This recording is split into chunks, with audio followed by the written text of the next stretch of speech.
नमस्कार. मी अनिल बोकील. अर्थक्रांतीच्या उत्तराच्या प्रवासात आपल्या सगळ्यांचं स्वागत. आपण गेल्या भागामध्ये भारताची सध्याची आर्थिक परिस्थितीचा एक अभ्यास केला एका चित्राच्या माध्यमातून, एका एनॉलॉजीच्या माध्यमातून. आपल्याला त्या चित्रामधून असं दिसलं की याच्यामध्ये भारतामध्ये जी समांतर अर्थव्यवस्था जी आहे ती आता इतकी पराकोटीची ताकदवान झालेली आहे की बहुतेक मुख्य अर्थव्यवस्था किंवा जी कायदेशीर अर्थव्यवस्था जी असायला आहे ती समांतर अर्थव्यवस्थेच्या पेक्षा ती अशक्य आहे, ती दुबळी आहे. आता ही जी समांतर अर्थव्यवस्था तयार होतीये, एक तर कर गळती होती आणि दुसऱ्या बाजूने भ्रष्टाचार होतो. ह्या दोन्हीतनं भूमिगत अर्थव्यवस्थेचा जन्म झालाय. आणि ह्या भूमिगत अर्थव्यवस्थेवरच आत्ताचं आपल्या देशाचं राजकारण, आता याच्यातली भ्रष्ट नोकरशाही आणि भ्रष्ट उद्योगजग हे आपण त्याच्यावर कसे आता उभे आहेत ह्या समांतर अर्थव्यवस्थेने, हे आपण भागामध्ये पाहिलं. पण याचा जो खरा बळी ठरतोय तो या देशाचा सामान्य माणूस, ज्याची नैतिकता जिवंत आहे, ज्याला एक चांगलं स्वच्छ प्रामाणिक आयुष्य जगायचं आहे. पण आता त्याला त्यासमोर तो ऑप्शनच नाहीये, कारण अर्थव्यवस्थेमधला खूप मोठा भाग आता समांतर अर्थव्यवस्थेत बदलला गेलाय. आता आपण जेव्हा ह्याचा विचार करायला लागतो की हा जो सामान्य माणूस, तो आत्ताची मानसिकता कुठल्या मानसिकतेत आलाय की तो एका विद्रोहाच्या मानसिकतेत आहे. एक तर तो पराकोटीचा विध्वंसक होतोय, म्हणजे अतिरेकवाद, दहशतवादाकडे वळतोय किंवा पराकोटीच्या नैराश्याकडनं आत्महत्येकडे जातोय. आणि ही भारताचे एकूणच जे समाज जीवनाचे एकूण एक आपण जर असं बघितलं तर एक असं सामान्य चित्रण आपल्या डोळ्यासमोर असं येतं. आता आपण हा उत्तराच्या प्रवासामध्ये आता आपण ह्याच्यानंतर उत्तराची मांडणी करणार आहोत की हे चित्र नक्की बदलेल कसं, ही समांतर अर्थव्यवस्था आपल्याला कशी संपवता येईल. आता आपण ह्या उत्तराच्या प्रवासामध्ये आपण एका निश्चित अशा ठोस प्रस्तावाची मांडणी करत आहोत. ह्या प्रस्तावातनं आपल्याला ह्या दोन्ही गोष्टीवर निश्चित आपल्याला एक दिशा सापडू शकते. कर गळती आपण 100% थांबवूच शकतो आणि भ्रष्टाचारावर नियंत्रण सुद्धा आणू शकतो. आता हा अर्थक्रांतीचा नक्की प्रस्ताव काय आहे? अर्थात प्रस्तावाचा अर्थ ही नुसती संकल्पना नाही आहे. एखादा प्रस्ताव जेव्हा समोर ठेवला जातो तेव्हा तो चारही बाजूनी बघायला लागतो. त्यातली पहिली जी बाजू असते ते सामाजिक दृष्ट्या ते उचित आहे का, म्हणजे सोशली ते डिझायरेबल आहे का. नंबर 2, ते राजकीय दृष्ट्या ते होऊ शकणार आहे का, म्हणजे पॉलिटिकली ते फिजिबल आहे का.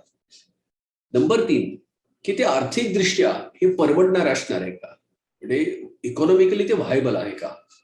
आणि चौथं, की संरचना ज्या आत्ताच्या आहेत, इन्फ्रास्ट्रक्चर, त्या दृष्टीने ते वर्केबल आहे का, ते घडू शकतं का, ते व्यवहार्य आहे का. ह्या चारही गोष्टीवर आपण जेव्हा बघू तेव्हाच एखादा प्रस्ताव तयार होतो. आता मी हे जेव्हा सांगतोय की अर्थक्रांती हा प्रस्ताव आहे, तेव्हा आपण ह्या चारही ह्याच्यावर पुन्हा त्याचं एकदा त्या मापदंडावर आपण ह्या प्रस्तावाचं आपण बघू शकतो, परीक्षण करू शकतो की हे योग्य आहे का. पहिल्यांदा आपण तो प्रस्ताव मांडूया की हा नक्की अर्थक्रांतीचा प्रस्ताव काय आहे. मी तुम्हाला त्या दोन्ही ह्याच्यातनं मांडतो की तो चित्राच्या बरोबर हा प्रस्ताव पण ठेवतो की काय आपण नक्की मांडणी करतो. आता या आपण हे प्रस्ताव आपण बघूया. हा प्रस्ताव हिंदीचे मध्ये ठेवलेला आहे, कारण तो देशाच्या मध्ये कुठेही जाऊ शकतो. आपला आताचा जो भाग चालू आहे या चर्चेच्या एका संभाषणाच्या याच्यामध्ये एक रिदम साधण्यासाठी मी तुम्हाला फक्त मराठीत सांगतोय. अर्थक्रांती प्रस्ताव.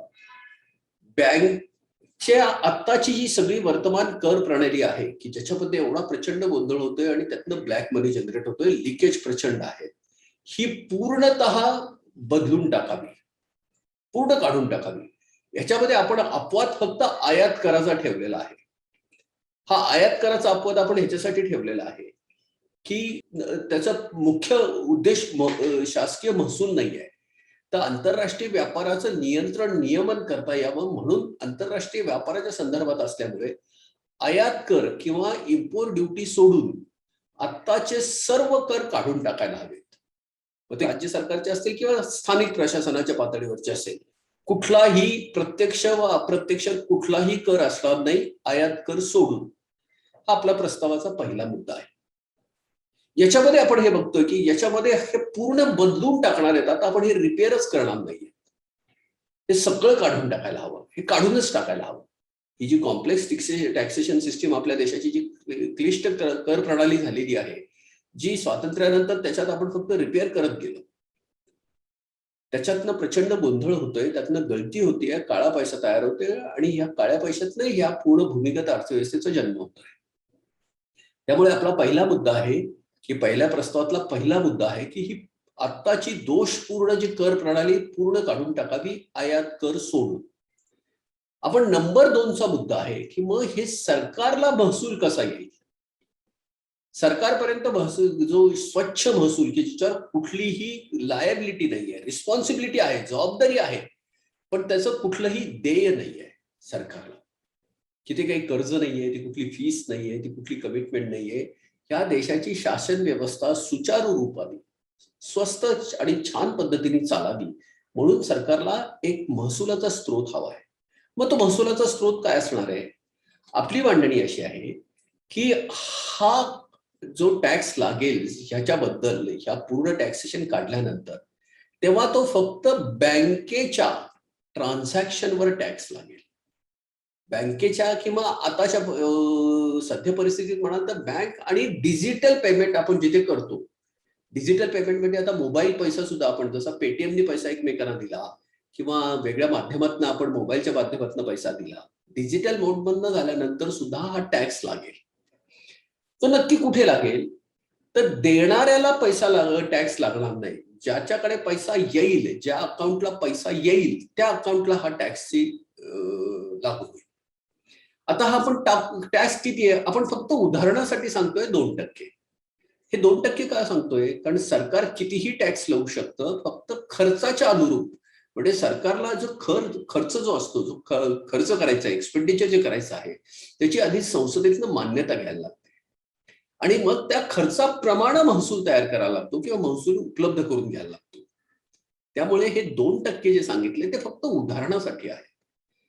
आता असं होईल की बँकेमध्ये किंवा ज्या अकाउंटला पैसा येतोय डिजिटल मोडनं त्यातनं ऑटोमॅटिकली 2% उदाहरणासाठीचे जे 2% सांगितले ते कापले जातील आणि ते कापलेले जे 2%चे किंवा याचे जो पैसे असतील, जो कपात केलेला जो टॅक्स असेल तो त्याच पॉइंटवरून राज्य सरकार, केंद्र सरकार, राज्य सरकार आणि स्थानिक प्रशासनाला तिथल्या तिथेच ते डिव्हाइड करून दिला जाईल योग्य प्रमाणात, जो आधी ठरलेला असेल. जसे जीएसटीचे रेट आधी सगळ्या देशाच्या याच्यावर ठरले, सगळ्या राज्यामध्ये आणि केंद्राच्या मध्ये आणि स्थानिक प्रशासनाच्या मध्ये, तसंच हे सुद्धा योग्य प्रमाणात ठरले जाईल.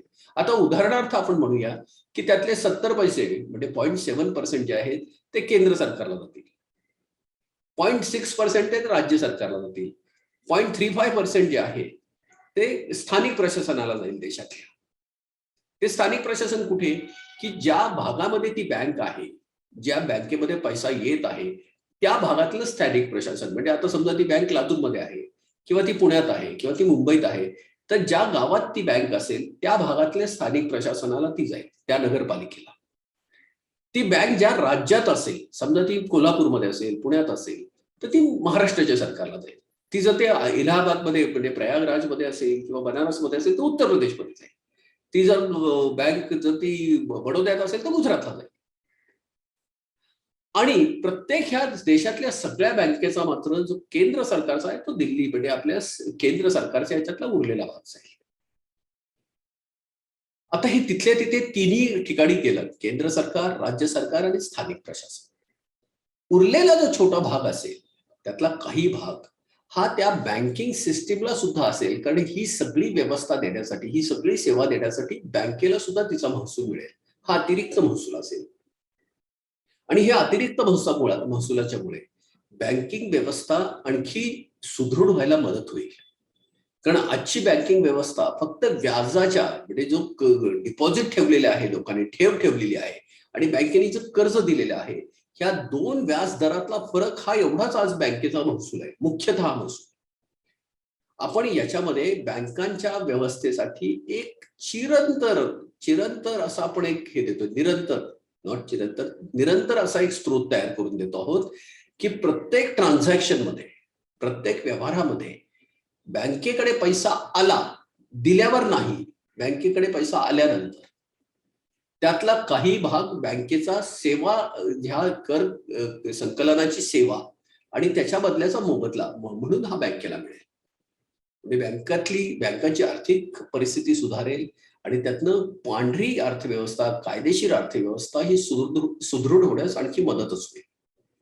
तर आपली दुसरी जी हे आहे त्या पद्धतीने अशी आहे की सगळे कर काढून फक्त बँकेवरच्या व्यवहारावर किंवा डिजिटल ट्रान्झॅक्शनच्या व्यवहारावर कर लागावा. हा कर फक्त ज्या अकाउंटला पैसे येणार आहेत त्या अकाउंटला लागावा, देणाऱ्या अकाउंटला नाही, घेणाऱ्या अकाउंटला, पैसे मिळणाऱ्या अकाउंटला. आता आपण हे म्हणतो आहोत की ह्याच्यात नंतरचा हा दुसरा मुद्दा झाला. तिसरा मुद्दा आहे रोखीच्या व्यवहारावर कुठलाही कर असणार नाही. म्हणजे आपण करन्सी नोट मध्ये जर काही ट्रान्झॅक्शन केले तर त्याच्यावर कुठलाच टॅक्स असणार नाही. त्यामुळे टॅक्स चोरीचा संबंधच येणार नाही. जर रोखीने केलं तर टॅक्सच लागणार नाही. आणि बँकेच्या किंवा डिजिटल मोड मधून जर आपण ट्रान्झॅक्शन केलं की टॅक्स कट करूनच आपल्या अकाउंटला पैसे येणार आहेत. त्याच्यामुळे कुठलाही कंप्लायन्स नाही, कुठलं चलन भरायचं नाही. म्हणजे टॅक्स भरणा करणं ही जिम्मेदारी संपली. आता टॅक्स कापूनच आपल्या अकाउंटवर पैसे येतील. रोखीच्या व्यवहारावर टॅक्स लागणारच नाही. त्याच्यामुळे काळा पैसा तयार होण्याचा संबंधच नाहीये. हा मुद्दा नंबर 3. मुद्दा नंबर 4. आता हे रोखीचे व्यवहार प्रचंड प्रमाणात वाढले तर बँकिंगकडे कुणी जाणार नाही, कारण रोखीवर टॅक्स नाही आणि बँकेवर टॅक्स आहे म्हटल्यानंतर लोक मोठ्या प्रमाणात रोखीकडे जाऊ शकतील. तर ह्याच्यावर नियंत्रण आणण्यासाठी आपली पुढची मांडणी आहे की उच्च मूल्यांच्या ज्या नोटा आहेत त्या योग्य कालसीमेमध्ये चलनातलं माघारी घ्याव्यात किंवा काढून टाकाव्यात. जसं आता 500 आणि 1000च्या नोट काढून टाकली पण 2000ची नोट इंट्रोड्यूस केली. त्याचं कारण हे होतं, आपल्याला माहिती आहे की एकदम 86% एकदम चलनाचा पुरवठा कमी झाला तर अर्थव्यवस्था कोसळली असती. तर तिला ताबडतोब बूस्ट करणं गरजेचं होतं. म्हणजे जुनं रक्त काढलेलं आणि फक्त नवं रक्त भरलं गेलं. पण आपल्याला हेही माहिती आहे की त्या ह्याच्यामध्ये 2000च्या नोटांचं आता प्रिंटिंग जवळपास बंदच झालेलं आहे. ते दीड वर्षापासून बंद आहे. त्यामुळे 2000च्या नोटा हळूहळू ह्या काढूनच घेतल्या जात आहेत. आता चलनामध्ये 500चीच नोट मोठी असणार आहे आणखी काही वर्षाच्या. ती 500ची नोट सुद्धा पुन्हा काढली जाईल आणि 200ची नोट मग मोठी असेल आणि योग्य ह्याच्यात ती पण नोट निघून जाईल. याचे 2 फायदे होते की जशा मोठ्या नोट्या चलनातून निघून जायला लागल्या की रोखीचे व्यवहार करणं मोठ्या व्यवहारासाठी अवघड होईल. कारण छोट्या नोटामध्ये तुम्ही एवढ्या मोठ्या नोटा कॅरी करणं आणि ते एकमेकांना देणं, त्याची सिक्युरिटी सांभाळणं आणि त्या सगळ्याच पद्धतीने त्या नोटा खऱ्या खोट्या यांची जेन्युनिटी बघणं, मोजणं हे आता लोकांना तितकंसं सोपं किंवा तितकं सोयीस्कर राहिलेलं नाही. याचे 2 फायदे होणार आहेत. जेव्हा आपण नोटा छोट्या करू तेव्हा त्या रोखीच्या व्यवहार नियंत्रण आल्यामुळे ह्या बाजूचा जो भ्रष्टाचार आहे, कारण भ्रष्टाचाराचं मूळ जे कारण आहे की व्यवहाराच्या पाऊलखुणा राहत नाहीयेत. रोखीने व्यवहार केला की त्याच्या पाऊलखुणा राहत नाहीये. पण डिजिटल फॉर्म मध्ये किंवा बँकेतनं व्यवहार केला की त्याच्या पाऊलखुणा सापडतात. आता आपण बघतोय की देशामध्ये खूप मोठे भ्रष्टाचार पकडले जात आहेत. आता आपण नीरव मोदी किंवा आपण विजय मल्ल्या हे सगळ्यांची आपल्याला भ्रष्टाचाराची प्रकरणं सिद्ध होताना दिसत आहेत, कारण ते बँकेच्या मार्फत झालेले व्यवहार आहेत. पण आपल्याला राजकारण्यांचे भ्रष्टाचार हे सापडवणं किंवा हे नोकरशाहीचे भ्रष्टाचार पकडणं हे खूप अवघड आहे, कारण ते रोखीच्या स्वरूपात प्रमुखतः रोखीच्या स्वरूपात होत असतात. आता हे आपण जेव्हा रोखीकडनं आपण डिजिटल पेमेंटकडे जायला लागू किंवा आपण बँकेच्या माध्यमातून आपण जेव्हा व्यवहाराकडे जायला लागू तेव्हा त्याच्या पाऊलखुणा पण सापडायला लागतील आणि तिथे मात्र भ्रष्टाचारावर नियंत्रण येईल.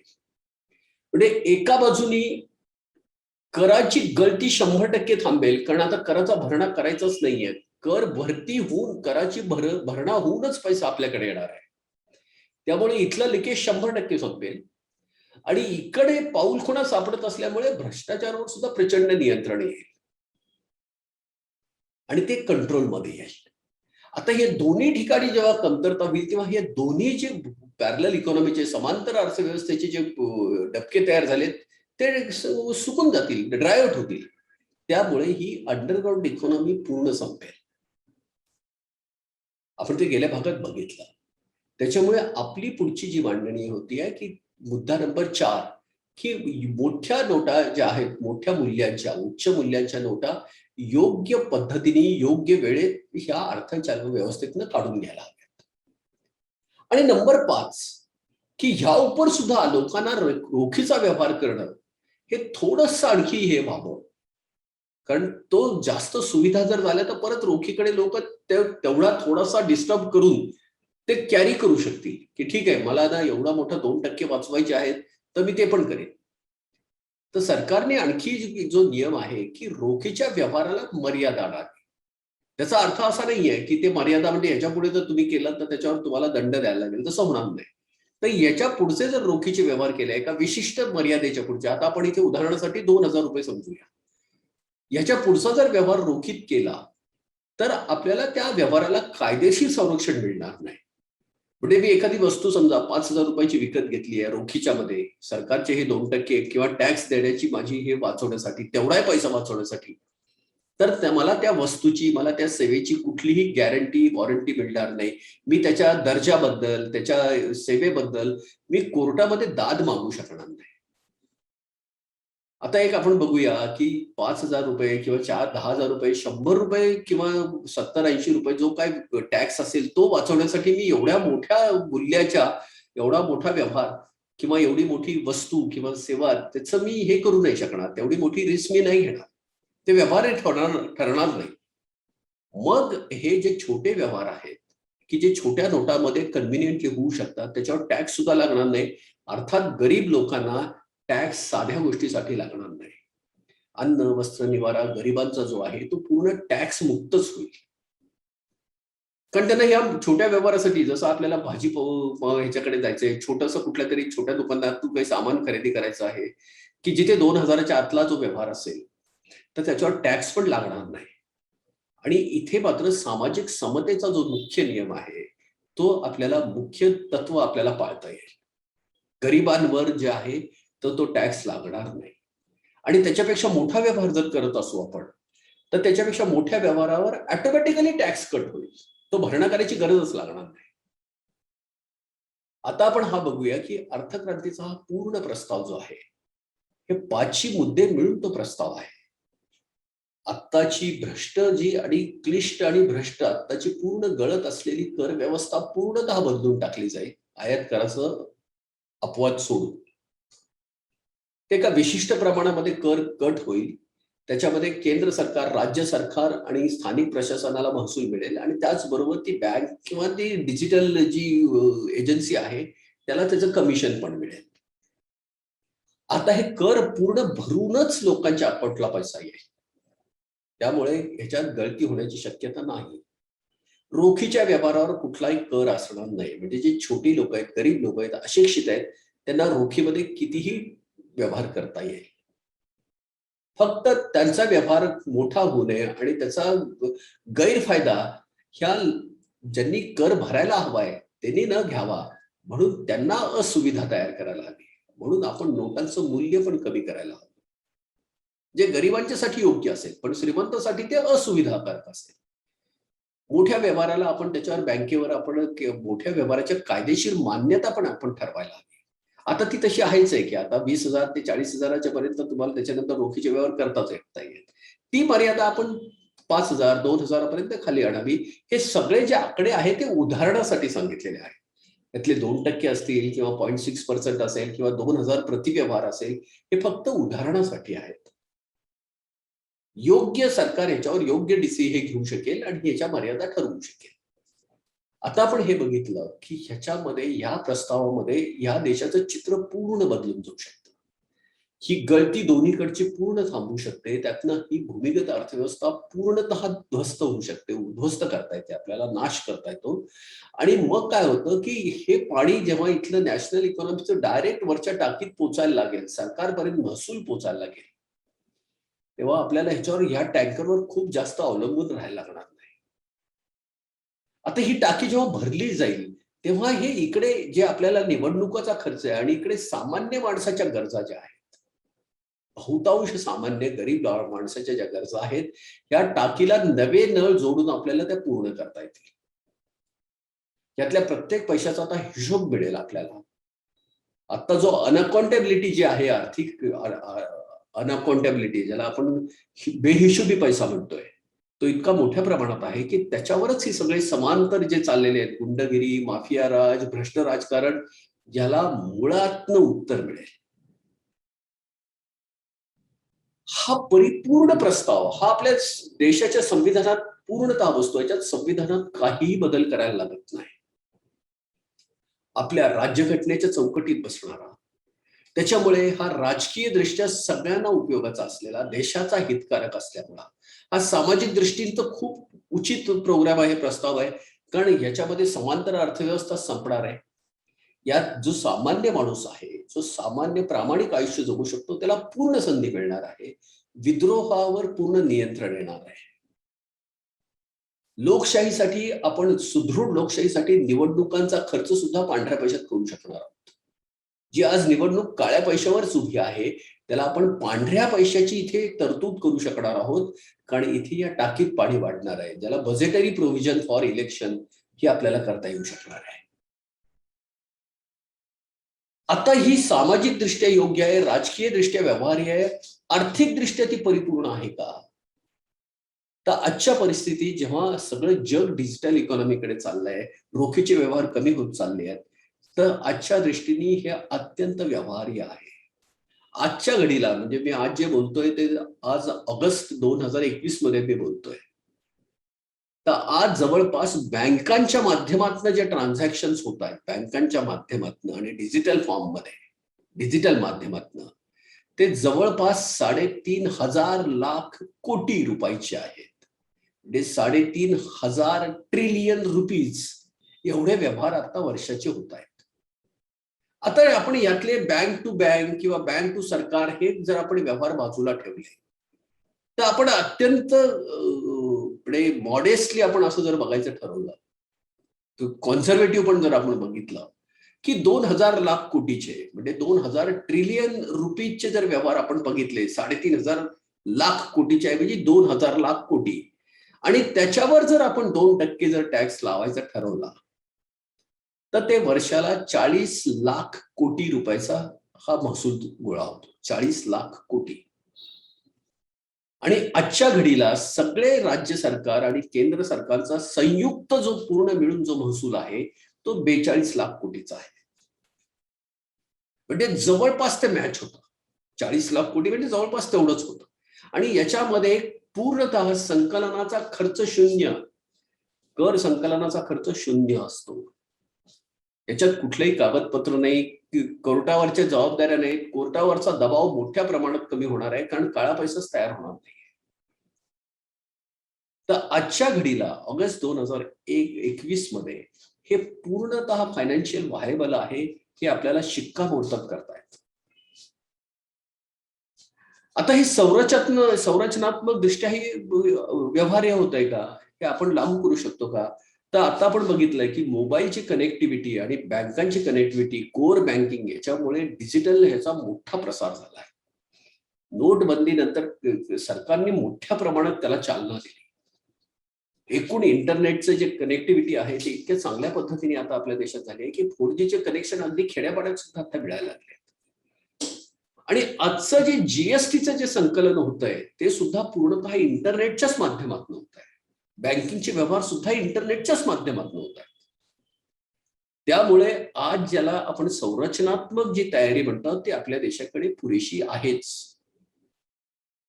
ह्या सगळ्या चारी गोष्टीवर सामाजिक औचित्य, राजकीय लाभ, आर्थिक दृष्ट्या किफायतशीर आणि संरचनात्मक दृष्ट्याने लागू करता येऊ शकतं, अशा चारही ह्याच्यावर हा परिपूर्ण प्रस्ताव आहे. आणि सगळ्यात महत्वाचं, हे आपल्या संविधानाच्या चौकटीत बसणारा हा प्रस्ताव आहे. कुठेही संविधानात बदल करायला लागत नाही. आणि ह्या सगळ्यामुळे हा प्रस्ताव, अर्थक्रांती ही 22 वर्षापासून देशासमोर ठेवते, याच्यावर डिबेट होण्याची खूप अपेक्षा करते. आपल्याला मूलभूत उत्तराकडे जायला हवं, कुणालाही दोष न देता, कुणावरही आरोप न करता काय दुरुस्ती करायला हवी, ज्या दुरुस्तीमुळे, की ज्या करेक्शनमुळे आपण आपल्या देशाला योग्य ह्याच्यावर आणू शकतो. आपल्या देशाची क्षमता प्रचंड आहे, पोटेन्शियल खूप आहे या देशामध्ये. आपला देश अजूनही विकसनशील असायची गरज नाही. आपण विकसित राष्ट्रात फार लवकर जाऊ शकतो. आपण जगाचं नेतृत्व करू शकतो. आपले जे तत्वज्ञान आहे, वसुधैव कुटुंबकम, मानवतेचं तत्वज्ञान, हे जगाला योग्य दिशा दिग्दर्शन करू शकतं. पण असतं ना की भिकाऱ्याचं कोणी ऐकणार नाही. जोपर्यंत आपण आर्थिकदृष्ट्या तांत्रिकदृष्ट्या सक्षम होणार नाही, सुदृढ होणार नाही, तोपर्यंत जग आपलं ऐकणार नाही. आपण जेव्हा काळ्या पैशावर, भूमिगत अर्थव्यवस्थेवर जेव्हा आपण पूर्ण नियंत्रण आणू, हा देश विकसित, अत्यंत अल्प काळात विकसित देशाच्या श्रेणीमध्ये जाऊ शकतो. आता आपण जेव्हा हे बघू की हे सगळं चित्र झाल्यानंतर हे पुढचं चित्र कसं असेल. आज आपण हे बघतोय की आपला अख्खा देश या सगळ्या भ्रष्टाचाराच्या आणि काळ्या पैशाच्या आणि भूमिगत अर्थव्यवस्थेच्या गर्तेत अडकलाय. ही सगळा प्रस्ताव लागू झाल्यानंतर ह्या देशाचं चित्र कसं असेल ते आता आपण बघूया. अर्थक्रांती प्रस्ताव लागू झाल्यानंतर त्याच्यानंतरची भविष्यातली परिस्थिती काय असेल त्याचं हे आपल्या समोर एक मी चित्र ठेवतोय. आता आपण बघितलं की जी जमिनीवरची जी अर्थव्यवस्था होती, ज्याला आपण हौद म्हणत होतो टाक, तो आता हौद वर शिफ्ट होणार आहे. तो कशामुळे होणार आहे? त्याला 3 कारण आहेत. की एक करन्सी कॉम्प्रेशन झाल्यामुळे, दुसरं की बँकांना सिस्टीमला कमिशन मिळण्यामुळे, आणि तिसरं की legal provision for restricting cash transaction, म्हणजे की आपण रोखीच्या व्यवहारावर कायदेशीररित्या आपण नियंत्रण आणल्यामुळे हे काय होणार आहे की बँकिंग व्यवस्था, बँकिंगची जी आर्थिक व्यवस्था आहे ती वाढणार आहे. म्हणजे वेल बँक नॅशनल इकॉनॉमी, आपल्या देशाची इकॉनॉमी ही बँकिंग सिस्टीम मधनं मोठी होणार आहे, जशी विकसित देशामध्ये आहे. आणि त्याच्या फाउंडेशनला सगळ्यात पक्का आहे आपलं सरकार आणि reserve bank of India. Reserve bank India आणि आपलं सरकार हे आपल्या लोकशाहीचं बेसिक मूल्य आहे, ते बेसिक नियंत्रण देणार आहे. ते सरकार म्हणजे त्याच्यामध्ये पार्लमेंट आली, विरोधी पक्ष आला, देशाचं रिप्रेझेंटेशन आलं, आणि आपल्या देशाची जी रिझर्व्ह बँक ऑफ इंडिया आहे, जी सर्व बँकेची सर्वोच्च बँक जी आहे, सरकारची बँक, ती सरकारच्या नियंत्रणाखाली आहे. ती अमेरिकेच्या सारखी प्रायव्हेट नियंत्रणाखाली नाही. याच्या मजबूत पायावर हे उभं असणार आहे भारताची वेल बँक नॅशनल सिस्टीम. आज रोखीच्या व्यवहारामुळे ती तेवढी सशक्त नाहीये, पण रोखीचे व्यवहार जसे कमी होतील तशी बँकिंग अर्थव्यवस्था मोठी व्हायला लागेल. आता आपण इथे बघतोय की ही जेव्हा मोठी होते तेव्हा गुरुत्वाकर्षणाने पैसे येणार आहे. आता टॅक्सेशनचा पंप लावायची गरजच नाहीये. आता ह्या प्रत्येक व्यवहारातनं जसा केंद्र सरकारला मिळाला आहे, राज्य सरकारला त्यांचा महसूल मिळणार आहे, प्रत्येक स्थानिक प्रशासनाला मिळणार आहे. हे पुढचं आपण जे बोलतोय हे वसुधैव कुटुंबकमचं बोलतोय, हे मी सांगीनच. पण हे कसं होणार आहे की केंद्र सरकार स्वतःच्या जिम्मेदाऱ्या पूर्ण करून ज्या राज्य सरकारला महसूल कमी पडतोय त्याला पण तो महसूल देऊ शकेल. याला फायनान्स कमिशनचं अलोकेशन म्हणतात. आणि हे संविधानात्मक तरतूद आहे, त्याच्यामुळे ते चालूच राहील. ह्या टाकीत जितकं पाणी येईल, ह्या टाकीच्या गरजेला, म्हणजे बीटीटी मधनं कमी पडलं, महाराष्ट्रासारखं जे विकसित राज्य आहे त्याला कदाचित हे पुरेसं होईल. पण बिहार सारखं किंवा उत्तर प्रदेश सारखे किंवा ओरिसा सारखे जे आर्थिकदृष्ट्या तितकेच सशक्त राज्य नाही आहेत, त्यांना फायनान्स कमिशनच्या माध्यमातून हा जास्तीचा स्रोत मिळतच राहील. या दोन्ही स्रोतामुळे तिथल्या सुद्धा टाक्या पूर्ण भरतील. दुसऱ्या राज्याला त्रास नव्हता, महाराष्ट्राला त्रास नव्हता. केंद्र शासनाच्या वाट्यातनं फायनान्स कमिशन, ज्याला वित्तीय आयोगाच्या माध्यमातून, की जे संविधानात्मक रचना आहे, हे कॉन्स्टिट्युशनल इन्स्टिट्यूट आहे, यांच्या फॉर्म मध्ये राज्य सरकारला पण मिळेल. आणि जी गावं जी आहेत, आता समजा महाराष्ट्रामध्ये जो मागासलेला जो भाग आहे तुलनात्मक, विदर्भ, महाराष्ट्र, तिथले छोटी छोटी खेडी, त्यांना बँक ट्रान्झॅक्शनचा जिवंत स्रोत तर असेलच, पण जे कमी पडणारे जे असतील, जे स्रोत कमी पडतील, ते पुन्हा स्टेट फायनान्स कमिशनच्या किंवा राज्य वित्त आयोगाच्या मार्फत त्यांना पूर्ण होतील. इथे मुंबई, पुणे असे जे पूर्ण पुढारलेले जे आहेत त्यांना याची गरजच पडणार नाही. सगळ्या देशाचा सर्वांगीण विकास होईल. म्हणजे बिहार मधलं एखादं छोटं खेडं असेल, त्याला राज्य वित्त आयोगाकडनं, केंद्र वित्त आयोगाकडनं एक अतिरिक्त वित्तीय सहाय्य होईल. त्यांचा तिथला जो जिवंत स्रोत आहे तो आहेच. आज आपण बघतोय की ह्या जीएसटीच्या माध्यमातून किंवा ह्या सगळ्याचं एका ठिकाणी केंद्रीकरण झालेलं आहे. आज नगरपालिका किंवा महानगरपालिका चालवण्यासाठी त्यांच्याकडे जिवंत स्रोतच नाहीये. प्रत्येक वेळेला तो जीएसटीचं कलेक्शन होऊन तो तितपत गेल्यानंतर ह्या सगळ्या व्यवस्था इथल्या ज्या ज्या रोजच्या संरचनात्मक व्यवस्था चालवायच्या आहेत नगरपालिकेला, ग्रामपंचायतीला, त्याच्यासाठी आर्थिक स्रोतच मिळत नाहीये. हा जेव्हा बँक ट्रान्झॅक्शनवर जेव्हा हा शिफ्ट होईल टॅक्स, तेव्हा तो जिवंत स्रोत प्रत्येक व्यवहारानंतर ताबडतोब पैसा केंद्र, राज्य आणि स्थानिक प्रशासनाला मिळत राहील. कमी पडलेला पैसा हा वित्त आयोगाच्या माध्यमातून खालपर्यंत जाईल आणि मग मात्र ह्या देशामधली जी प्रगती आहे, विकासाची जी गती आहे, त्याला कुणीही थांबवू शकणार नाही.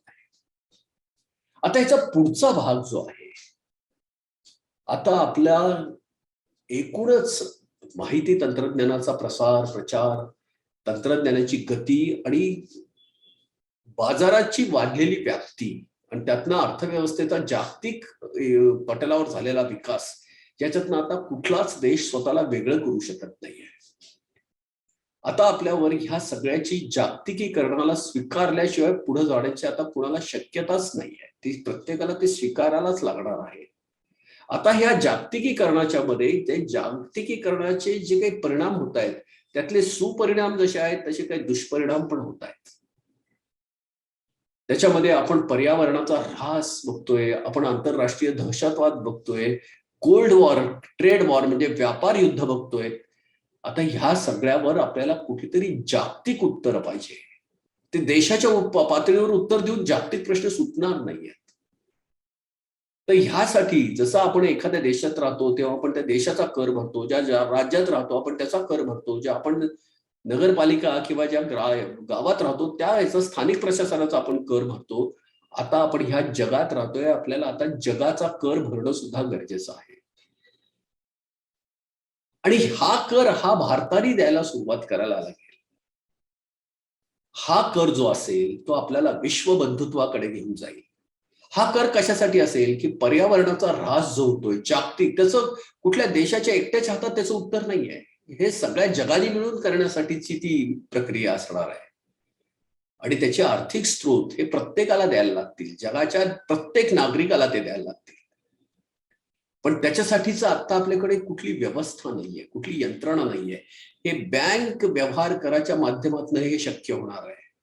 जगातल्या प्रत्येकाला जागतिक कर देणं शक्य होणार आहे.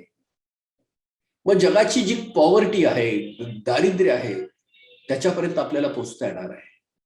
मग तो सोमालिया मधला एखादा असेल, युगांडा मधला एखादा असेल, एखादा इराक मधला असेल, एखादा उपाशी मुलगा, तो भारतातला असेल, तो पाकिस्तान मधला असेल, त्या उपाशी माणसाच्या थाळीत अन्न जायलाच पाहिजे. कारण निसर्गाने एका दाण्याला 1000 दाणे दिलेले आहेत. त्याचं ते सगळ्या अस्तित्वाचं टिकवण्यासाठी आहे. पशु पक्षी सगळ्यांना ते पोहोचायला हवं.